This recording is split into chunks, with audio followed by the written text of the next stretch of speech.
Dactylo, un film de 1931 de Wilhelm Thiel, avec dans les rôles principaux Marie Glory, Jean Murat, Armand Bernard. Le sujet, Marie Glory, petite dactylo dans une banque, sort un soir avec un jeune homme élégant qu'elle ignore être son patron et lui déclare qu'elle vise plus haut qu'un simple employé. Elle apprend le lendemain l'identité de son compagnon et décide de quitter son emploi. Mais Jean Murat, le patron, est vraiment très pincé. Notre avis, ce film est bien représentatif des films multilangues, ou plus exactement des films tournés en plusieurs versions, aussi bien à Hollywood qu'à Berlin. En effet, le doublage donnant de mauvais résultats, on est en réalité contraint de tourner les films en plusieurs versions. Alors il y a un réalisateur principal, soit allemand si on est à Berlin, soit américain si on est à Hollywood.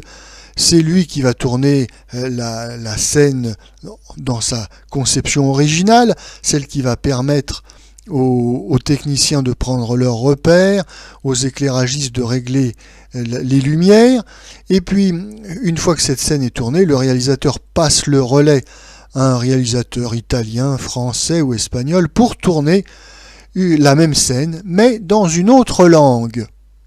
C'est ainsi que Dactylo est tourné donc en langue allemande, mais également en langue française, italienne et anglaise.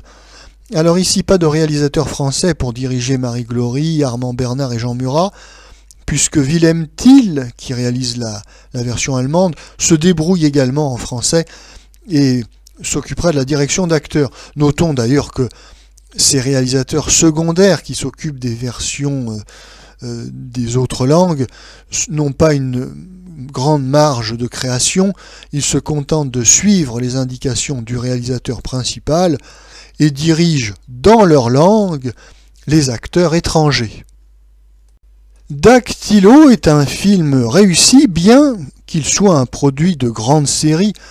On nous raconte pour la 1000e fois cette histoire du prince charmant qui va épouser, alors non pas la bergère, puisque les temps ont changé, non, ça sera le patron qui va épouser la dactylo.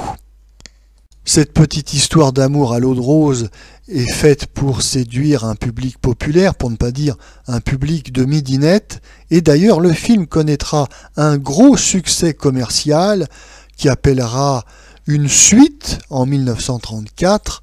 La Dactylo se marie avec les mêmes interprètes, Marie Glory, Jean Murat et Armand Bernard.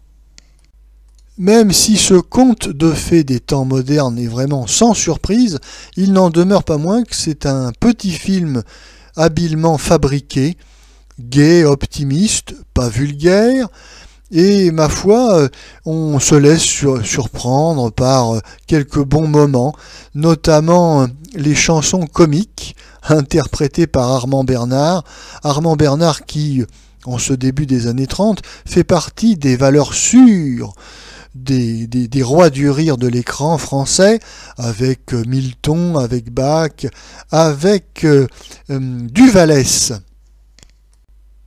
Oui, car si les deux héros du film, le patron Jean Murat et la dactylo, Marie Glory, ne sont pas très charismatiques et se contentent d'être photogéniques, on est quasiment dans du roman photo, oui, donc si les deux acteurs principaux n'ont rien d'extraordinaire, en revanche, on s'amusera aux pitreries d'Armand Bernard, très bien inspiré dans ce film et, il faut bien le dire, assez survolté.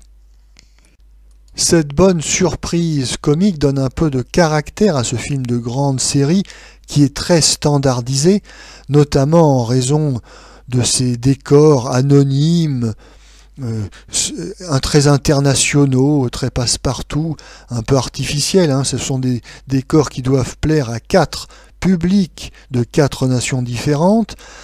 Oui, et bien, donc malgré les inconvénients de la grande série, ce film, par son charme, sa légèreté, son insouciance, reste un agréable divertissement.